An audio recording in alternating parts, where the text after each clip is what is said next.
শীতের কুয়াশামাখা জানুয়ারির প্রায় মাঝামাঝি এক সময়ে দেশের উত্তর অঞ্চলের সীমান্তবর্তী জেলা জামালপুর ভ্রমণে যাওয়া হলো। এ অঞ্চলের মানুষের অমায়িক ব্যবহার আর প্রাকৃতিক সৌন্দর্যে বিমোহিত হলাম। সৌভাগ্য হলো দেশের অন্যতম বৃহত্তর sugar mill Zeal Bangla limited sugar mill দেখার। বাইরের শান্ত পরিবেশ দেখে বোঝা যাচ্ছিল না ভেতরে এত বিশাল কর্মযজ্ঞ চলছে। ট্রাক্টরে করে আশেপাশের অঞ্চল থেকে সংগ্রহ করা আখ মাড়াই করে এখানে চিনি উৎপাদন হয়।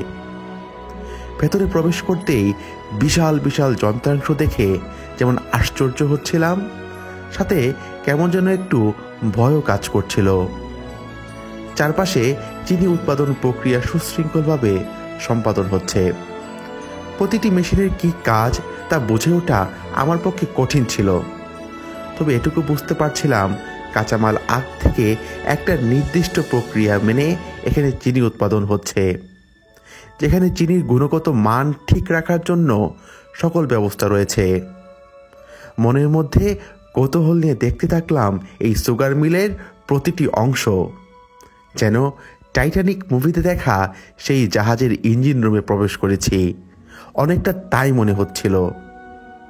1958 সালে তৎকালীন পাকিস্তান ও নিউজিল্যান্ড সরকারের আর্থিক ও কারিগরি সহায়তায় জামালপুর জেলা থেকে 40 কিলোমিটার উত্তরে যমুনা ও ব্রহ্মপুত্র নদ বেষ্টিত দেওয়ানগঞ্জ জেলার স্থাপিত হয় এই সুগার মিল। স্থাপনকালে এর নাম ছিল জিল পার্ক সুগার মিল লিমিটেড।